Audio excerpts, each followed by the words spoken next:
Good morning friends. ये आज हमारा छठवीं बीपीएससी के लिए पहला टेस्ट सीरीज है। इसमें मैं आप लोगों को एग्ज़ाम से पहले तक 1000 से 1200 प्रश्न दूंगा, जो बहुत इम्पॉर्टेंट होगा बीपीएससी के लिए। और ये टेस्ट के साथ साथ आपका रिवीजन भी हो जाएगा। तो चलिए हम लोग आज से ये पहला अपना टेस्ट सीरीज शुरू करते हैं। इसमें पहला क्वेश्चन है कि आनुवांशिक यूनिट अर्थात जीन होते हैं। जीन क्या होते हैं, कहाँ पर पाए जाते हैं? केंद्रीय झिल्ली में, कोशिका कलामा, लाइसोसोम में या गुणसूत्रों में। तो इसका आंसर हो जाएगा डी, गुणसूत्रों में पाए जाते हैं जीन। ये इसका आंसर है। दूसरा प्रश्न है, शैवाल के फलने का क्या कारण होता है? शैवाल के फलने का कारण होता है बी। आंसर इसका है बी, लवणता। ये आंसर है इसका बी। अच्छा, इसका पीडीएफ हमारे टेलीग्राम चैनल पर आप लोगों को मिल जाएगा। तो आप लोग यहाँ से करने के बाद जो भी डाउट होगा आप वहाँ पर पूछ भी सकते हैं और इसका पीडीएफ भी डाउनलोड कर सकते हैं। पारिस्थितिकी तंत्र की संकल्पना को किसने परिभाषित किया था? ये बहुत इंपॉर्टेंट क्वेश्चन है, अक्सर एग्जाम में आते रहते हैं बार बार, और बीपीएससी भी 2-3 बार इसको पूछ चुका है। पारिस्थितिकी तंत्र की संकल्पना को परिभाषित किया था आर्थर टांसले ने। इसका आंसर हो जाएगा ए।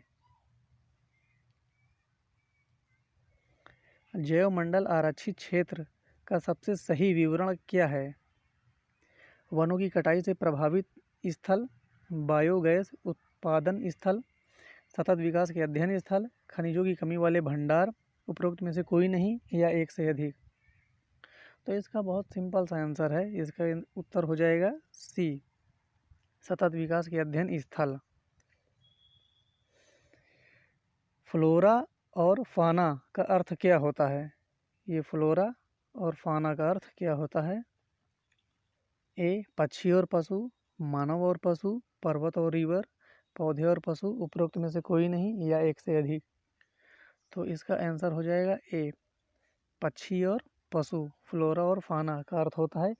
ये प्रश्न पारिस्थितिकी परितंत्र से कई बार आ चुका है और कई स्टेटों में पूछा जा चुका है, तो इसलिए ये इम्पोर्टेंट बनता है।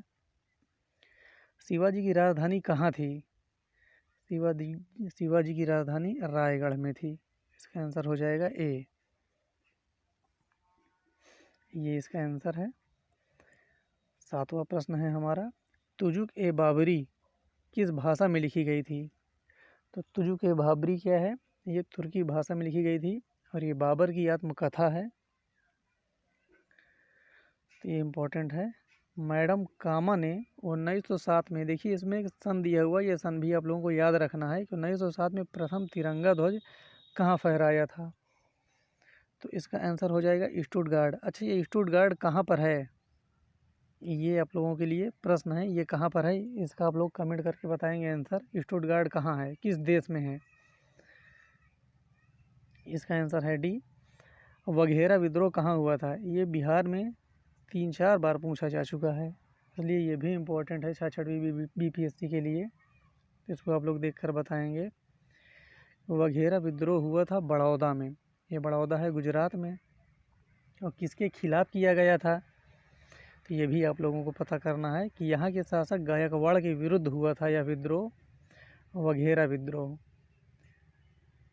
किस घटना के बाद महात्मा गांधी ने असहयोग आंदोलन को अपनी हिमालय जैसी भूल बताई थी? ये थंबनेल का क्वेश्चन है। हिमालय जैसी भूल किसको बताई थी? चौरी चौरा को। ये इसका आंसर हो जाएगा ए।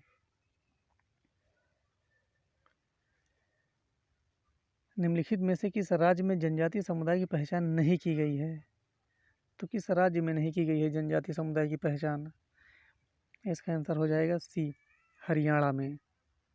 हरियाणा में जनजातीय समुदाय की पहचान नहीं की गई है। इसका आंसर है सी।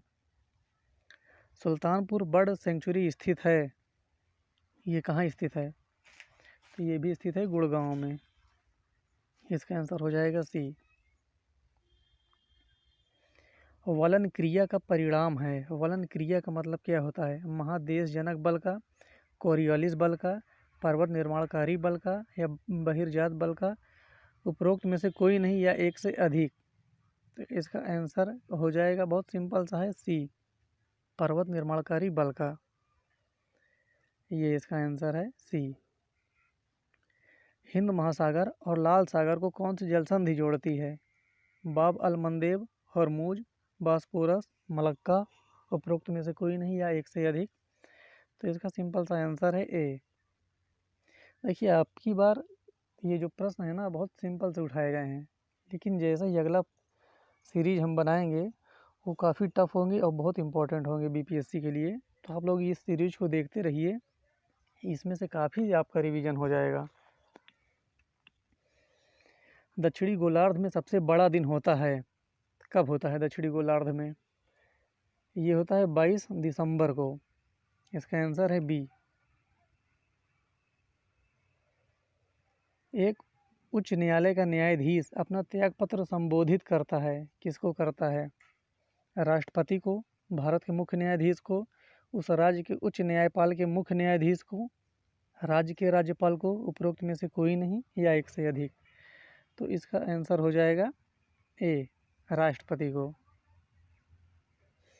ये देखिए अनुच्छेद 217 ए में के अनुसार कोई भी न्यायाधीश राष्ट्रपति को अपना त्यागपत्र संबोधित कर सकता है। तो ये अनुच्छेद भी आप लोगों को याद रखना पड़ेगा।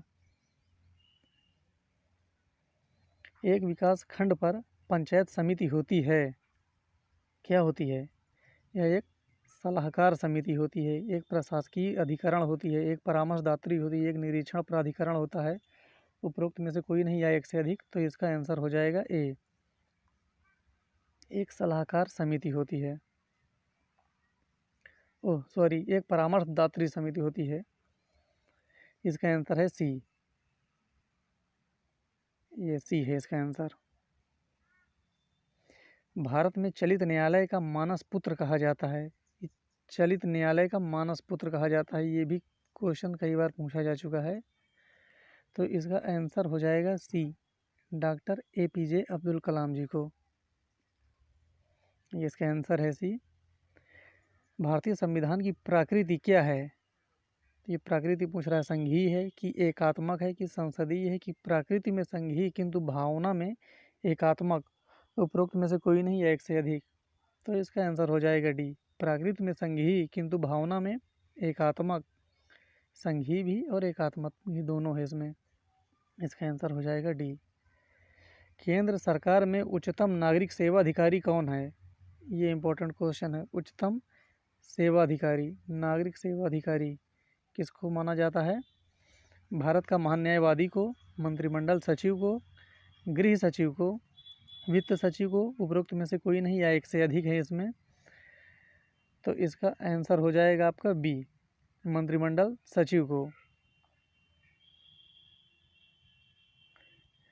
भारत के वरीयता क्रम में इसका 11वां स्थान है, ये भी इम्पोर्टेंट है। तो आप लोग जो वरीयता क्रम है, कम से कम 6 से 7 वरीयता क्रम तो आप लोगों को याद ही रहना चाहिए, क्योंकि कोई भी अगर सीरीज पूछा जाएगा तो उसमें 2 या 3 तो आपको 5-6 के अंदर मिल ही जाएंगे। तो ये इम्पोर्टेंट है। और इसके बाद जो भी वीडियो बनेगा उसमें कम से कम 35 से 40 क्वेश्चन या 50 क्वेश्चन भी हो सकते हैं। तो वो वीडियो थोड़ा सा लंबा हो जाएगा और इसका PDF भी हमारे टेलीग्राम चैनल पर मिल जाएगा, इसका भी मिल जाएगा और जो अगला वीडियो बनेगा उसका भी मिल जाएगा।